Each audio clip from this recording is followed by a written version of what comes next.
Good evening everyone. Welcome to the YouTube channel of Bhavan Public School. Myself शोभित रस्तोगी.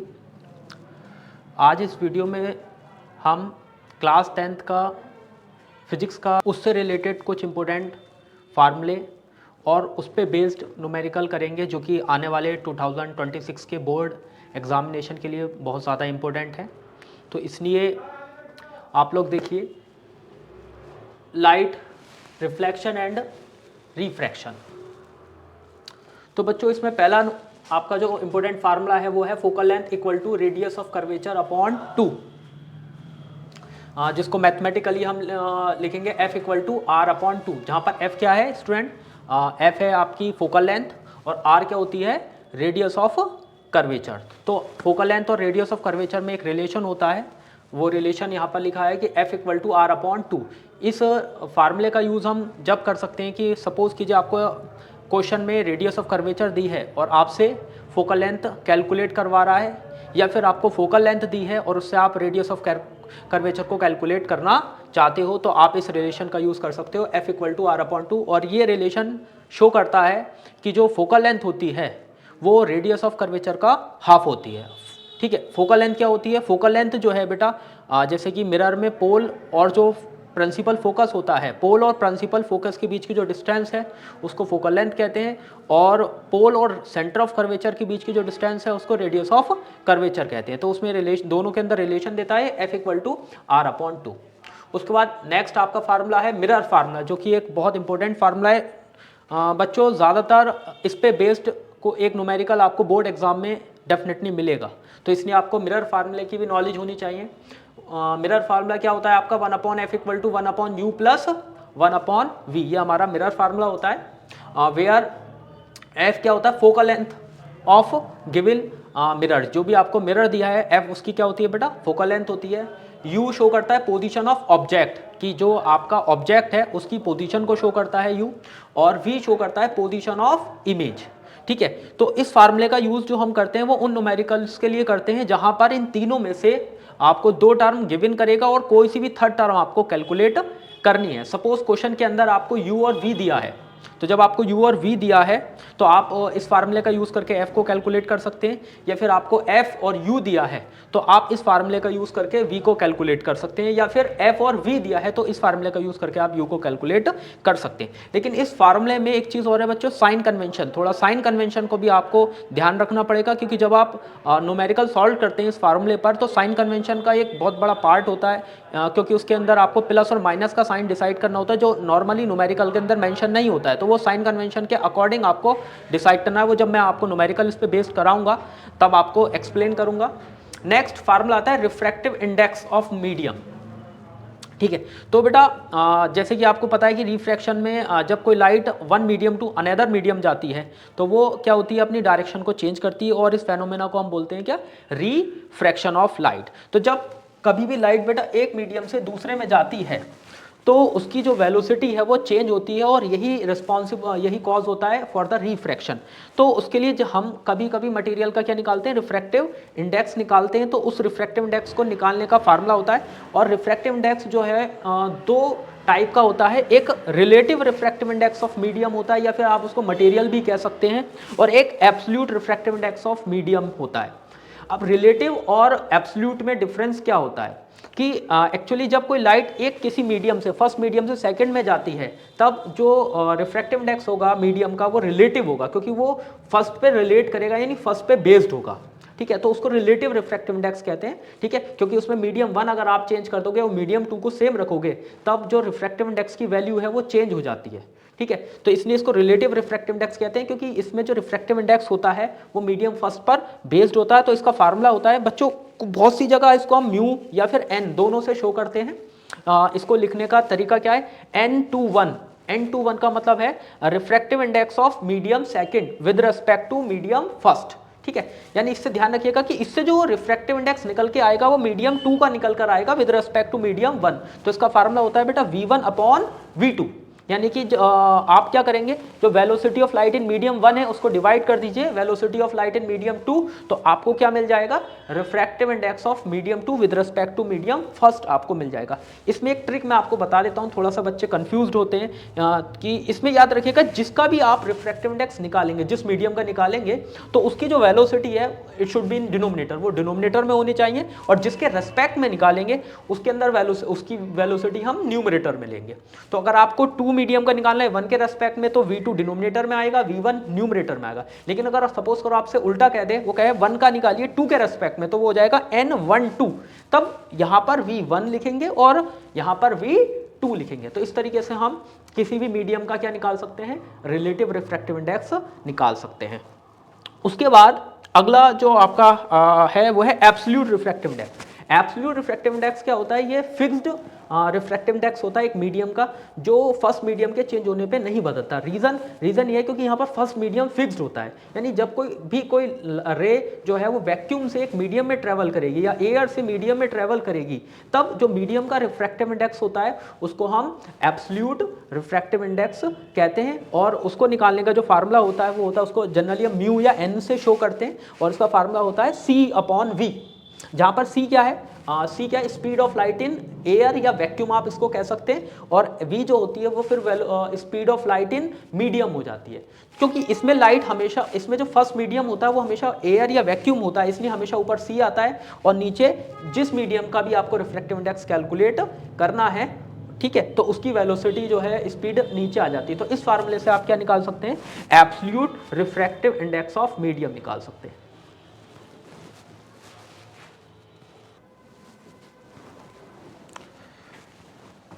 उसके बाद student हमारा next formula होता है जिसको बोलते हैं लेंस फार्मूला। तो इस चैप्टर में दो होते हैं, एक मिरर फार्मूला और एक lens formula. Mirror formula mirror के लिए यूज होता है और लेंस फार्मूला जो होता है वो लेंस के लिए यूज होता है। तो आपका लेंस फार्मूला क्या होता है, 1/f = 1/v - 1/u, where f focal length of lens, v position of image and u position of object. तो आप कहेंगे ये तो सेम एज मिरर फार्मूला है, हाँ सेम एज मिरर फार्मूला, बस छोटा सा दोनों में डिफरेंस होता है। जब हम मिरर के लिए कोई न्यूमेरिकल सॉल्व करेंगे तो उसमें मिरर फार्मूला लगाएंगे और उसमें जो आएगा बेटा वो प्लस आएगा यहाँ पर, ठीक है। और जब हम लेंस के लिए यूज करेंगे तो लेंस फार्मूला यूज करेंगे और लेंस में क्या आता है, माइनस आता है, ठीक है। तो इस तरीके से क्या कहते हैं, आपके मैंने इस चैप्टर से रिलेटेड जो फार्मूले थे इंपॉर्टेंट वो मैंने आपको एक्सप्लेन किए। उसके बाद मैं आपको इन फार्मूले से रिलेटेड एग्जाम्पल्स जो है वो सॉल्व कराऊंगा, ठीक है। जैसे एक क्वेश्चन हम ले लेते हैं कि if the focal length of a mirror is 20 centimeter, find the radius of curvature, ठीक है।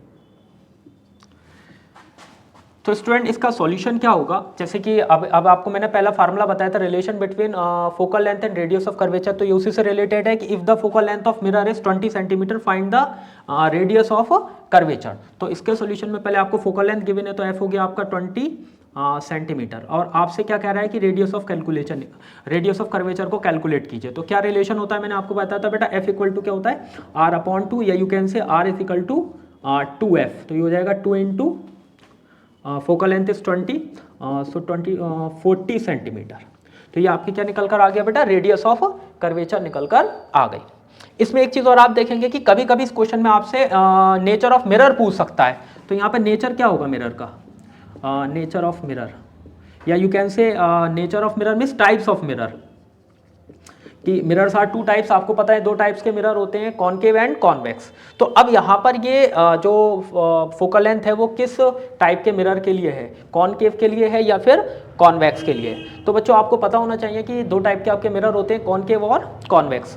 कॉनकेव की जो फोकल लेंथ होती है वो ऑलवेज नेगेटिव होती है, और कॉन्वेक्स की जो फोकल लेंथ है वो ऑलवेज पॉजिटिव होती है। अगर आपकी फोकल लेंथ पॉजिटिव है इट मीन्स आपका मिरर कॉन्वेक्स है, और अगर कॉनकेव है नेगेटिव है तो कॉनकेव है। तो यहाँ पर आप देखेंगे जो फोकल लेंथ है वो पॉजिटिव है, इसलिए आपका जो मिरर का टाइप है वो क्या है, कॉन्वेक्स है।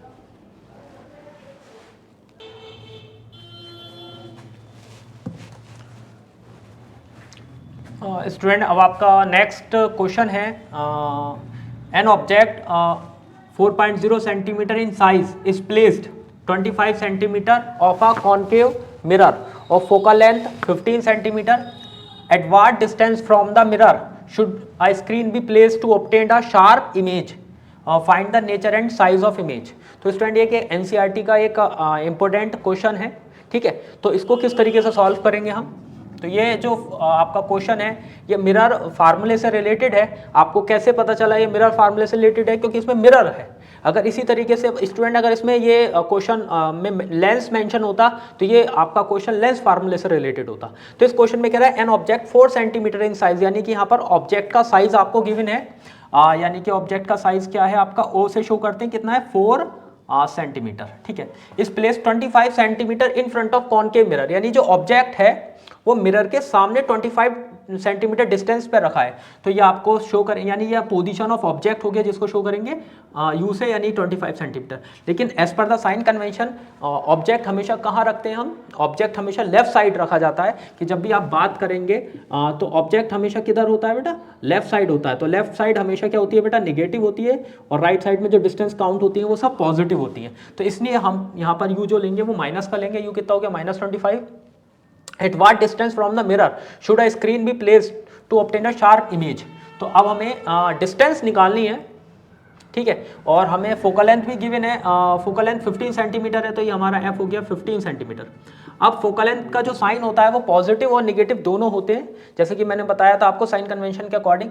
तो कॉनकेव, क्योंकि ये मिरर कौन सा है, कॉनकेव है, इसलिए इसकी जो फोकल लेंथ है वो क्या होगी, निगेटिव होगी। और आपको स्क्रीन की डिस्टेंस निकालनी है कि जहां पर इमेज बने, यानी स्क्रीन कहाँ रखें। तो स्क्रीन पर जो बनती है बच्चों वो शार्प इमेज बनती है, तो जो पोजीशन ऑफ स्क्रीन होगी वो same as the position of image होगी। तो यानी यहाँ पर आपको क्या करना है, वी कैलकुलेट करना है, और साथ में find the nature and size of image भी आपको नेचर भी बताना है और साइज भी आपको बताना है, यानी कि आई भी आपको कैलकुलेट करना है, और नेचर जो है वो पोजीशन ऑफ इमेज से क्लियर हो जाएगा, ठीक है। तो अब क्योंकि ये फार्मूला मिरर से रिलेटेड है, इसलिए मिरर फार्मूला यूज करेंगे। आपका मिरर फार्मूला मैंने आपको बताया था क्या होता है, 1/f = 1/v प्लस 1/u। सो 1/f, अब f की वैल्यू कितनी है आपकी -15, ठीक है, equal to 1/v plus 1/u, u आपका है -25, ठीक है। तो ये हो जाएगा -1/15 equal to 1/v plus minus -1/25। आप शिफ्ट की करेंगे नंबर्स को एक साथ, तो -1/15 और माइनस है तो इधर आकर ये प्लस हो गया, तो ये बेटा माइनस का 1/25 इधर आकर पॉजिटिव हो जाएगा, और ये हो गया 1/v। Now take the LCM, आप 15 और 25 का आप एलसीएम लीजिए, अदरवाइज आप क्रॉस मल्टीप्लिकेशन भी कर सकते हैं। तो स्टूडेंट 25 और 15 का एलसीएम कितना होगा आपका 75, ठीक है। तो 15 5 जा 75, 25 3 जा 75, तो दोनों का एलसीएम आपका कितना हुआ 75। नाउ 15 3 जा 75, सो हम -1 की जो मल्टीप्लाई है वो 3 से करेंगे प्लस, और यहाँ पर 15 5 जा 75, तो 5 से करेंगे, और 25 3 जा 75, तो 1 की मल्टीप्लाई हम 3 से करेंगे इक्वल टू 1/v।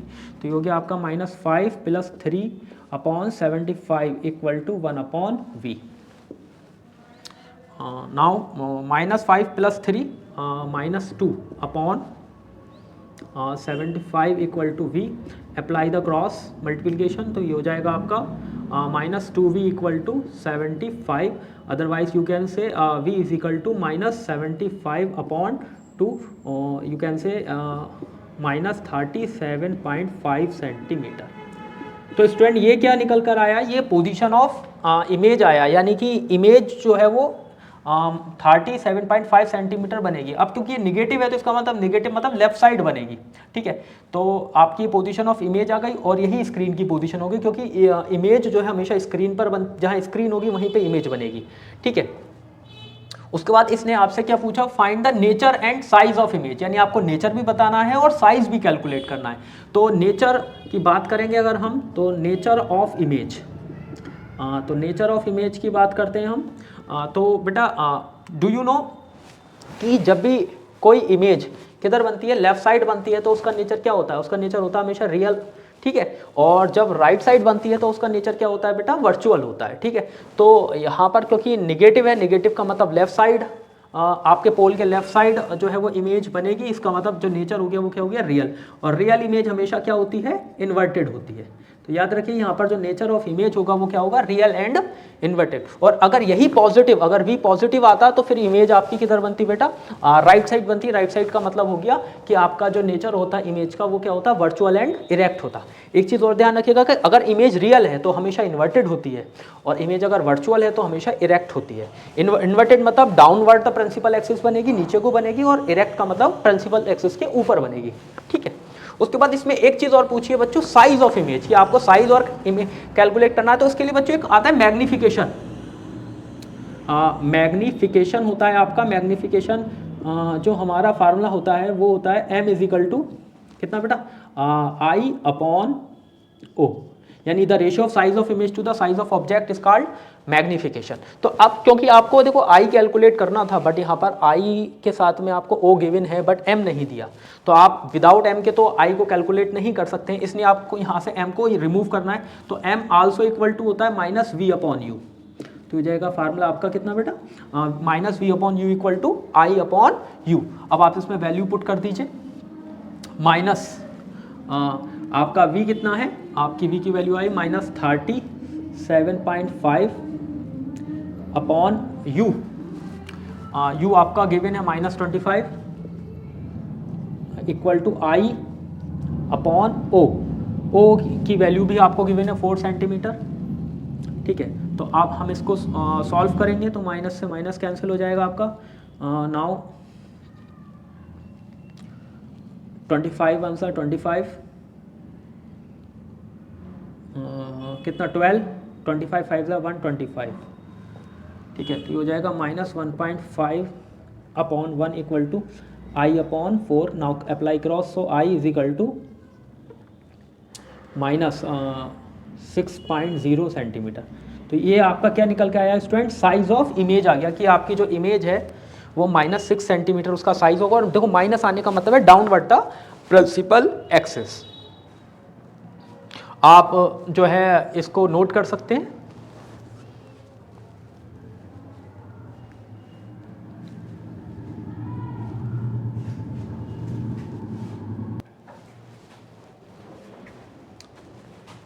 ठीक है स्टूडेंट, आपका नेक्स्ट क्वेश्चन है रिलेटिव रिफ्रैक्टिव इंडेक्स से related.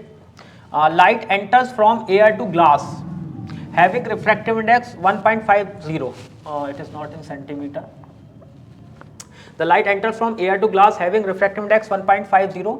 What is the speed of light in glass? और the value of c is given 3 into 10 to the power 8। तो इस क्वेश्चन में स्टूडेंट आपको रिफ्रैक्टिव इंडेक्स दिया है, स्पीड ऑफ लाइट एयर में दी है, और आपसे speed of light in glass आपसे पूछा है। तो ये पहले तो क्वेश्चन किससे रिलेटेड हुआ, रिलेटिव रिफ्रैक्टिव इंडेक्स से रिलेटेड है या एब्सोल्यूट से। तो जैसे कि मैंने आपको बताया था कि अगर फर्स्ट मीडियम आपका एयर या वैक्यूम है तब वहाँ पर रिफ्रैक्टिव इंडेक्स जो होता है उसको हम एब्सोल्यूट रिफ्रैक्टिव इंडेक्स कहते हैं। ठीक है, तो ये क्वेश्चन जो है light enters from air to glass, it means ये क्वेश्चन एब्सोल्यूट रिफ्रैक्टिव इंडेक्स से रिलेटेड है। ठीक है, तो यहाँ पे आपको n दे दिया, n की वैल्यू कितनी है बेटा 1.50। उसके बाद c भी दिया है आपको 3 into 10 to the power 8 metre पर सेकेंड। और आपसे क्या पूछा है, speed of light in glass, यानी v आपको कैलकुलेट करना है। तो मैंने आपको फार्मूला बताया ही था कि n इज इक्वल टू क्या होता है बेटा c अपॉन v। तो n कितना हो गया 1.50 c 3 into 10 to the power 8 upon v हमें कैलकुलेट करना है। इसको क्रॉस अप्लाई करेंगे तो हो जाएगा कितना बेटा v is equal to 3 into 10 to the power 8 upon 1.50। You can cancel it 2 times, तो v कितना आ गया 3 इंटू 10 टू द पावर 8। ठीक है, और ये आपकी स्पीड है, स्पीड का यूनिट क्या होता है बेटा मीटर पर सेकेंड। तो इस तरीके से आप एब्सोल्यूट रिफ्रैक्टिव इंडेक्स का यूज करके स्पीड निकाल सकते हैं।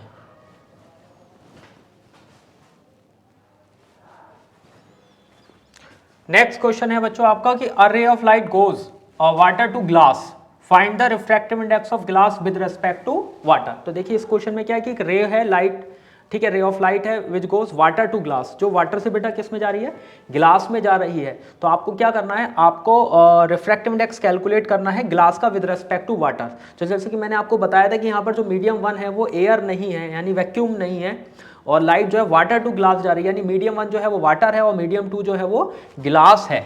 तो इसलिए यहाँ पर जो रिफ्रैक्टिव इंडेक्स होगा वो आपका क्या होगा, वो एब्सोल्यूट नहीं होगा, वो होगा रिलेटिव रिफ्रैक्टिव इंडेक्स। यानी कि ये मान लीजिए ये जो मीडियम 1 है ये आपका वाटर है, और मीडियम 2 जिसमें जा रही है ये आपका क्या है, गिलास है, ठीक है।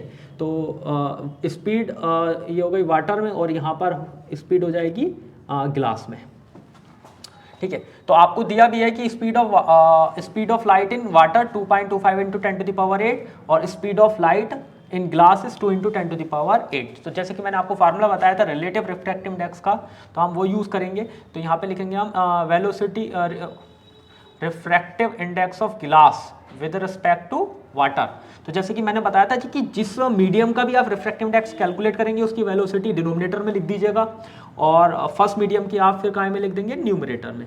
तो ये आपका VW यानी कि 2.25 इंटू 10⁸ कितना हो गया, 8, और 2 इंटू 10⁸8 नाउ कैंसिल हो गया। तो ये आया आपका कितना बेटा, 2.25/2, तो यू कैन कैंसिल 1. तो what is the refractive index of glass with respect to water, that is 1.125। तो ये आपका क्या निकल कर आ गया, रिफ्रैक्टिव इंडेक्स निकल कर आ गया किसका, गिलास का वाटर के रेस्पेक्ट में। और ये फिक्स्ड नहीं होगा। देखो एब्सोल्यूट रिफ्रैक्टिव इंडेक्स जो होता है, जैसे पीछे हमने निकाला दिया था उसमें 1.5, वो फिक्स्ड होता है क्योंकि वो वैक्यूम के रेस्पेक्ट में था, एयर के रेस्पेक्ट में था। लेकिन क्योंकि ये ग्लास का वाटर के रेस्पेक्ट में, अगर मैं फर्स्ट मीडियम को चेंज कर दूं, मैं फर्स्ट मीडियम को ग्लिसरीन ले लूँ, तो फिर जो रिफ्रैक्टिव इंडेक्स आएगा ग्लास का विद रेस्पेक्ट टू ग्लिसरीन वो डिफरेंट हो जाएगा। तो इसलिए रिलेटिव रिफ्रैक्टिव इंडेक्स जो होता है वो फिक्स्ड नहीं होता है, वो मीडियम फर्स्ट, उसकी जो वैल्यू होती है मीडियम फर्स्ट पे डिपेंड करती है, इसलिए इसको रिलेटिव रिफ्रैक्टिव इंडेक्स कहते हैं। और इसकी एक चीज और, इट हैज नो यूनिट, इसका कोई यूनिट नहीं होता, because it is the ratio of the same quantity. और कोई भी फिजिकल क्वांटिटी जो सेम क्वांटिटी के रेशियो होती है उसका कभी कोई यूनिट नहीं होता।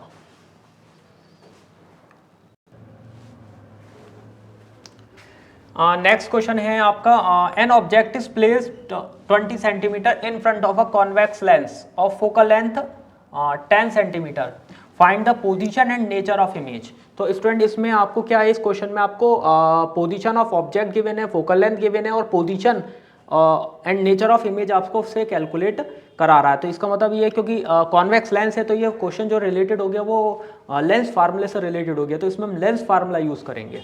उससे पहले आपको गिवन क्या है वो मेंशन कर लेते हैं। आपको गिवन है पोजीशन ऑफ ऑब्जेक्ट जिसको हम यू से शो करते हैं, तो कितना 20 सेंटीमीटर। लेकिन इसमें क्योंकि देखो इसमें कभी भी जब आप न्यूमेरिकल की में जाएंगे तो क्वेश्चन में ये मेंशन नहीं होगा कि पॉजिटिव है, मतलब आपको ये प्लस का लेना है या माइनस का लेना है, ठीक है ना।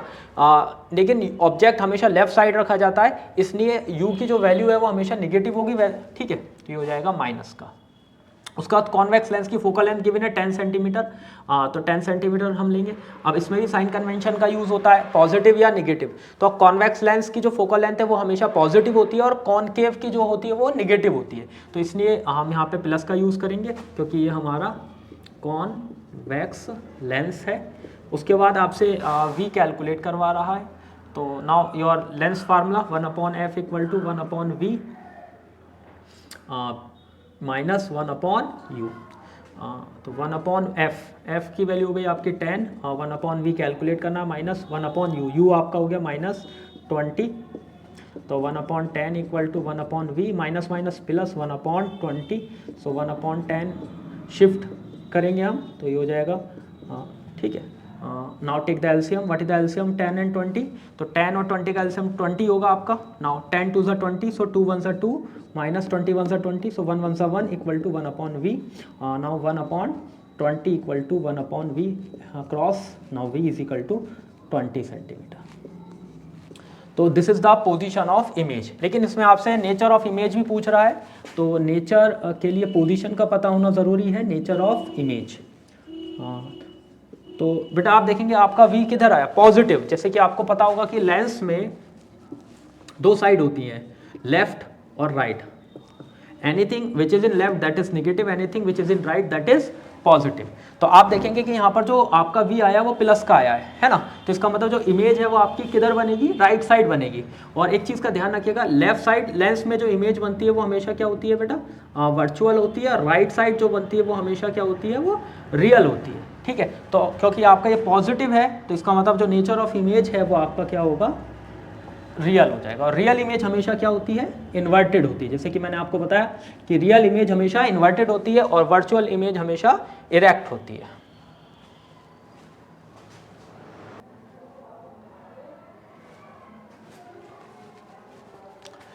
स्टूडेंट आपका नेक्स्ट क्वेश्चन है the focal length of a lens is 20 centimetre minus 20 centimetre, find the power of lens. ठीक है, इस क्वेश्चन में आपको फोकल लेंथ गिवन है कि लेंस की फोकल लेंथ आपको गिवन है और आपसे उसका पावर पूछ रहा है। तो बच्चों उसको निकालने का फार्मूला क्या होता है, देखो फोकल लेंथ है आपकी माइनस 20 सेंटीमीटर।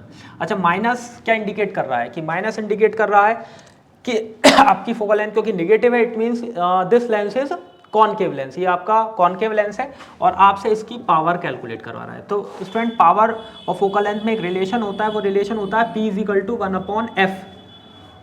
ठीक है, तो ये आपका फार्मूला होता है बेटा P = 1/f। लेकिन स्टूडेंट इसमें एक चीज़ का ध्यान रखिएगा, जब आप इस फार्मूले का यूज़ करेंगे तो यहाँ फोकल लेंथ जो है that should be in metre, वो मीटर में होनी चाहिए।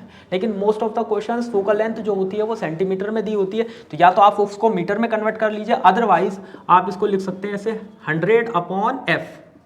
अगर आपकी फोकल लेंथ सेंटीमीटर में है तो बेटा 100/f से कैलकुलेट करेंगे और मीटर में है तो 1/f से कैलकुलेट करेंगे। तो 100 और आप f कितना है आपका -20 कैंसिल करेंगे तो कितना हो गया 5 टाइम्स, तो आपकी जो पावर है -5, इसका यूनिट क्या होता है डायोप्टर। ठीक है, तो आप पावर कैलकुलेट कर सकते हैं। तो याद रखिएगा जो फार्मूला होता है पावर कैलकुलेट करने का वो होता है P = 1/f।